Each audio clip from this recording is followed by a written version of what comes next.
Good morning. Today we will study normal subgroups and their properties and simple group. If G is a group and H is a subgroup of G, it is not always true that AH is equal to HA for all A in G. There are certain situations where this does hold. However, these cases turn out to be of critical importance in the theory of groups. A subgroup H of a group G is called a normal subgroup of G if AH is equal to HA for all A in G. Many students make the mistake of thinking that H is normal in G means AH is equal to HA for all A in G and H in H. This is not what normality of H means. Rather, it means that if A belongs to G and H belongs to H, then there exist elements H dash and H double dash in H such that AH is equal to H dash A and HA is equal to A H double dash. It is possible that H dash is equal to H and H double dash is also equal to H, but we may not always assume this. For example, every subgroup of an abelian group is normal because in this case AH is equal to HA for A in the group and H in the subgroup. The center ZG of a group is always normal. Again, AH is equal to HA for A belonging to G and H belonging to ZG. The alternating group AN of even permutations is a normal subgroup of SN.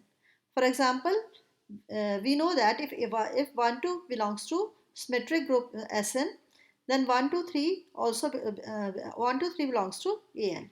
And we have 1, 2 into 1, 2, 3 is not equal to 1, 2, 3 into 1, 2, but 1, 2 into 1, 2, 3 is equal to 1, 3, 2 into 1, 2. And 1, 3, 2 belongs to An. Every group G possesses two normal subgroups, namely the set consisting of identity element alone and G itself. These are trivial subgroups. These are called improper normal subgroups. A group G is said to be simple if it has no proper normal subgroups. So, a group consisting of a group which has no proper normal subgroups is called the simple group. For example, each group of prime order is simple since there is no proper subgroup of any group of prime order. Hence, there is no proper normal subgroup of any group of prime order. Next, any cyclic group of composite order is not simple group. Since cyclic group of composite order is definitely a proper subgroup and cyclic group is an abelian group and each subgroup of an abelian group is normal subgroup. Any abelian group of composite order is not simple. Since each abelian group of composite order has proper subgroup and each subgroup of an abelian group is normal subgroup. So, a group is said to be simple if it has no proper normal subgroup. A subgroup H of G is normal if and only if X inverse belongs to is a subset of H for all X in G. If H is normal in G, then for any X belonging to G and H belonging to H, there is an element H dash in H such that XH is equal to H dash X. If we post multiply both sides by X inverse, we get X H X inverse equal to H dash X X inverse. But X inverse is equal to identity element because X and X inverse are the elements of G and G is a group. And H dash into E is H dash. So X H X inverse is equal to H dash. Therefore, X H X inverse is a subset of H. Now, the converse of this, if X H X inverse is a subset of H, then we will show that G is normal, H is normal in G. Let X is equal to A. So if we replace X by A in this, we get A, H, A inverse is a subset of A. If we post multiply both sides by A, then this is A, H, A inverse A is a subset of HA. A inverse A is nothing but the identity element. So AH is a subset of HA. On the other hand, if we replace X by A inverse in this condition, then X equal to A inverse H, A inverse inverse is a subset of H. Therefore, A inverse H, A inverse inverse, and this is nothing but inverse of A inverse is A. So A inverse H, A, and this is a subset of H. And if we pre-multiply both sides by H, A, then A inverse will be identity element. So A inverse is E, H is H. So HA is a subset of AH. Thus AH is a subset of HA, HA is a subset of AH, hence AH is equal to HA. It means H is a normal subgroup of G. When the subgroup H of G is normal, then the set of left or right cosets of H in G is itself a group with respect to multiplication of coset. And this group is called the factor group of G by H or the quotient group of G by H. The next example illustrates this factor group concept. Suppose 4z is equal to 0, plus minus 4, plus minus 8 and so on. Z is the set of integer which is equal to 0, plus minus 1, plus minus 2, plus minus 3 and so on. So 4z is equal to 0, plus minus 4, plus minus 8 and so on. So to construct z upon 4z, we first determine the left cosets of 4z in z. So these are 0 plus 4z which is equal to 4z, 0 plus minus 4 plus minus 8 and so on. 1 plus 4z is equal to, if we add 1 here, so 1, 4 plus 5, 4 plus 1 5, 8 plus 1 9, dash dash dash, and for negative elements 4 minus 4 plus 1 minus 3, minus 8 plus 1 minus 7 and so on. 2 plus 4z is equal to, if we add 2 to the elements of 4z, so it will be 2 plus 0, 2, 2 plus 4, 6, 2 plus 8, 10, and for negative element, minus 4 plus 2, minus 2, minus 8 plus 2, minus 6 and so on.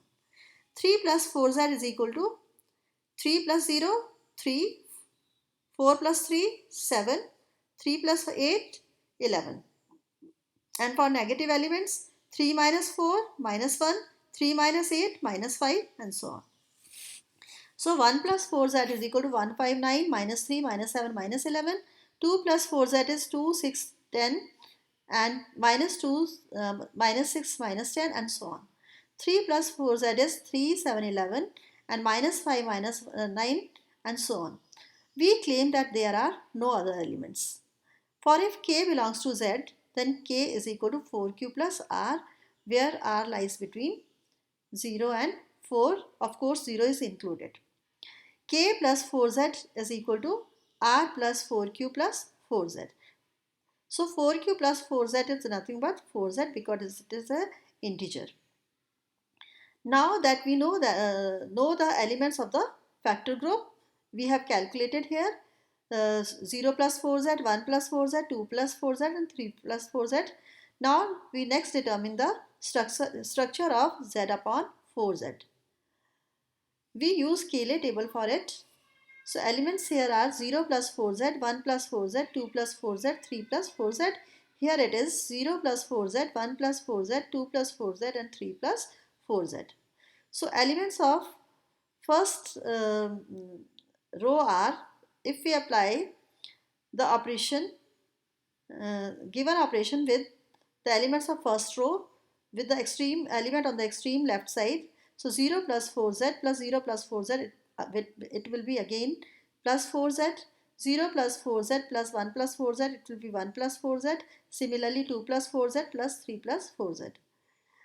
Again, 1 plus 4z and 0 plus 4z, we will get 1 plus 4z. 1 plus 4z, 1 plus 4z, we get 2 plus 4z. 1 plus 4z plus 2 plus 4z, 3 plus 4z. 1 plus 4z plus 3 plus 4z, we get 4 plus 4z or 0 plus 4z. So 1 plus 4z, 0 plus 4z, 2 plus 4z, 2 plus 4z plus 1 plus 4z, 3 plus 4z, 2 plus 4z plus 2 plus 4z, 4 plus 4z, which is nothing but 0 plus 4z. And 2 plus 3 plus 4z is equal to 5 plus 4z, which is 1 plus 4 plus 4z, and 1 plus 4 plus 4z is 1 plus 4z. 3 plus 0 plus 4z, 3 plus 4z, 3 plus 1 plus 4z, 4 plus 4z, which is nothing but 0 plus 4z. 3 plus 2 plus 4z is equal to 5 plus 4z, which is 1 plus 4 plus 4z, and this is 1 plus 4z. 4 plus 4z is nothing but 4z. 3 plus 3 plus 4z is equal to 6 plus 4z. This is 2 plus 4 plus 4z. 4 plus 4z is nothing but 4z.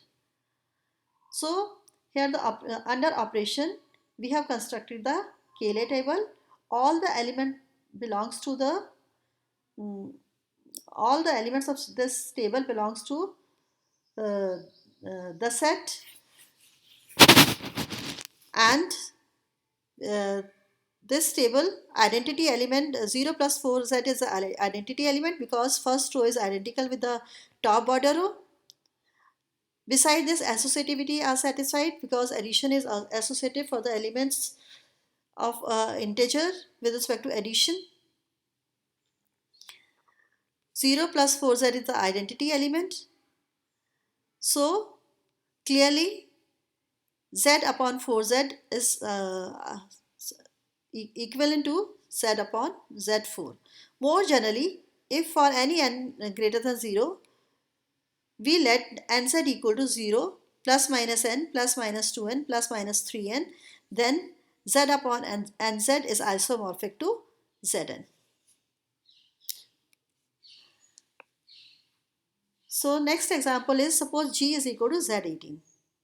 We have considered elements up to 18 and multiples of 6. Multiples of 6. So h is the set of multiple of 6, and so this is equal to 0, 6, 12. We have considered elements less than 18.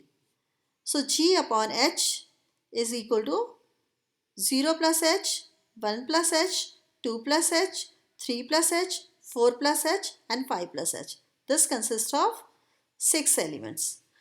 To illustrate how the group elements are combined, we consider 5 plus h and 4 plus h. 5 plus h plus 4 plus h is nothing but 5 plus 4 plus h. This is 9 plus h. 9 plus h can be written as 3 plus 6 plus h. And 6 plus h is nothing but h, since h absorbs all the multiples of 6, because we have studied in the properties of cosets that ah is equal to h if and only if a belongs to h. So this is equal to 3 plus h. We have made use of this property in the last example also. And we have adopted the similar procedure to construct the composition table in last example.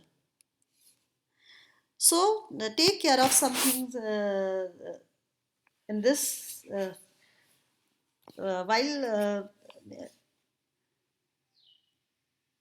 studying about normal subgroups and quotient group. When H is a normal subgroup of G, the expression AH with two lines has two possible interpretations.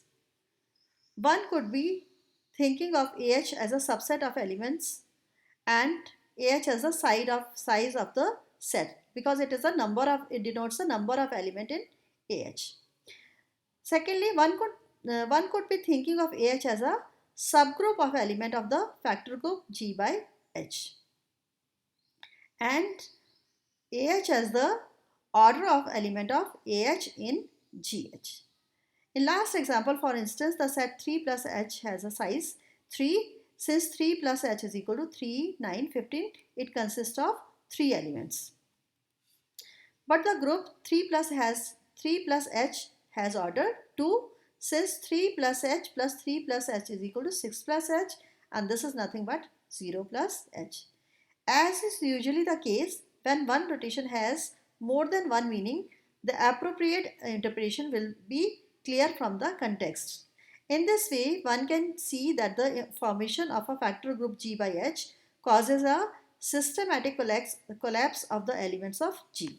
In particular, all the elements in the coset of G containing A collapse to the single group element AH in G by H, which is a quotient group. Now, applications of factor groups. Why factor groups are important? Well, when G is well defined and H is not equal to E, the identity element set consisting of identity element, G by H is smaller than G, and its structure is usually less complicated than that of G. At the same time, G by H stimulates G in many ways. In fact, we may think of a factor group G as a less complicated approximation of G. What makes sample factor group important is that one can often deduce properties of G by examining the less complicated group G by H instead of G. So it was Galois about 175 years ago who first recognized that those subgroups for which the left and right cosets coincide are the distinguished ones. Very often in mathematics, the crucial problems is to recognize and to discover what are the relevant concepts. Once this is accomplished, the job may be more than done. Thank you.